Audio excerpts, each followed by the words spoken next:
So today, well, it's not really an unboxing. A friend of mine attempted to do some pretty cool modifications, and I'm actually kind of interested to see how they turned out.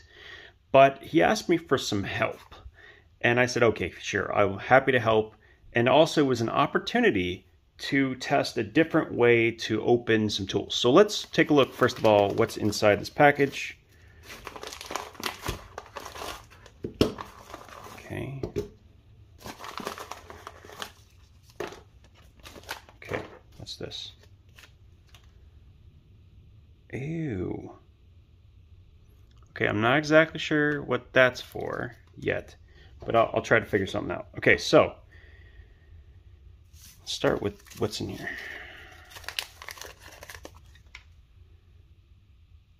These are parts from the mutt. I'll have to talk to him about that because I am not so sure with these dimensions if I'm going to be able to necessarily get these into one of these two frames. We'll have to play with that.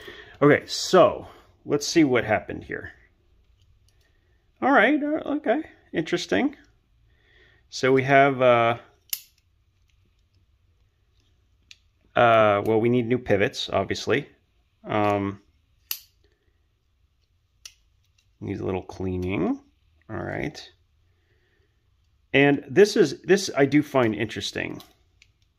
So it doesn't lock because he put it on the blade side. It needs to be on this side, and if you were to modify it to engage. And I was also kind of curious about dimension. How much movement is there? Maybe, you know, maybe it could, well, the fact that it actually is able to fit in there is pretty excellent. But I'm wondering why it's having trouble.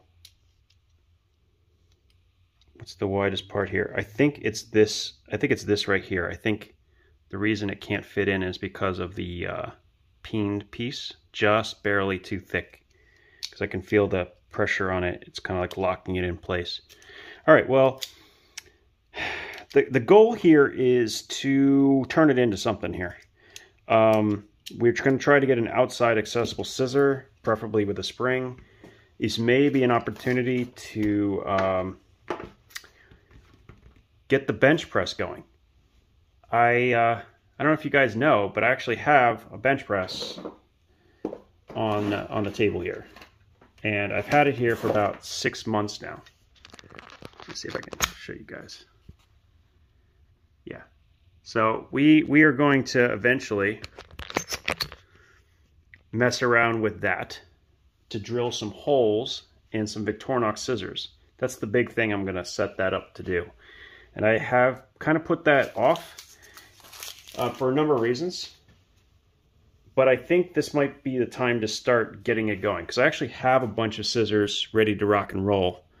I just need a form of some sort to hold it in place while I drill the holes. I have the proper sized bits. I have the tapping oil. So it shouldn't be like impossible. But we might end up doing it with that scissor if we're going to put it in this slot, which is where the extra blade was. And yeah, go from there. Okay, so that's that. We're gonna get some new pivots. We'll work on that. As far as these are concerned, these are way too thick. But potential, you know, and I think he wants to go inside. I'm gonna have to ask if it go. That's not gonna work. But we'll try to do what we can. We can come up with something. Maybe we can find a way to simulate this functionality. Now, as far as this is concerned, the big thing here is he wanted to see if I could restore it. And you can see there's a lot of rust on it. And yeah, I mean, it needs a little TLC. So I thought, what a cool opportunity. We will take this apart and we're going to test a couple of different products to remove the rust and clean this thing up. But in order to remove it, now I think he's loosened the pivots already. I'm going to tighten them back down because I want to test how well a pair of screw pliers works to disassemble these proprietary parsing nuts.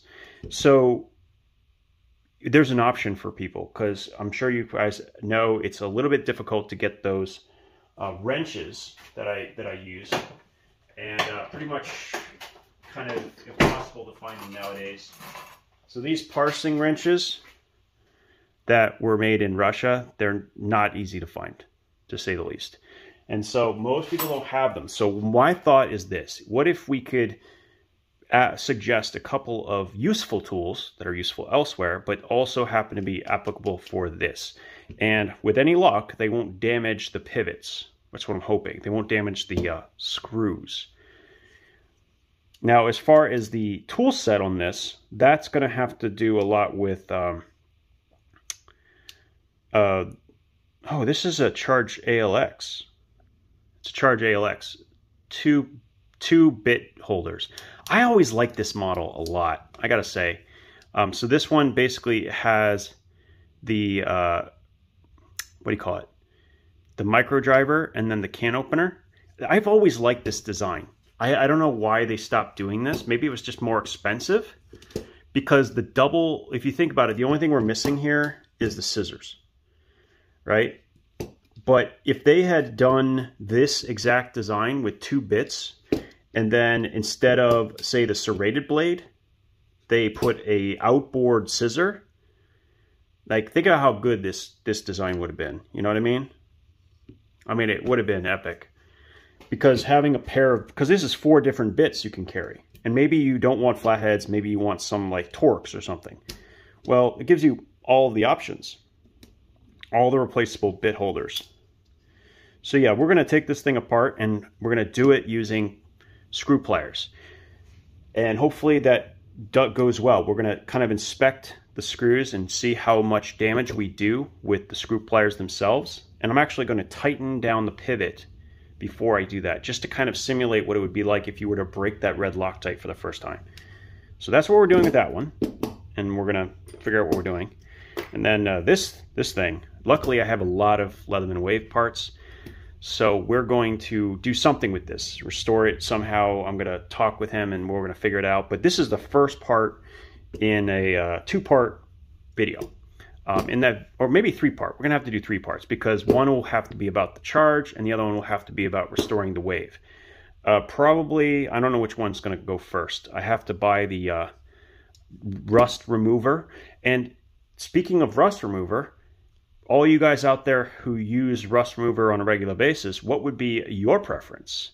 There's a rust remover that Adam Savage over at Tested recommended, and I was going to try that one. But do you guys recommend any specific rust remover that you've used that has been awesome for you?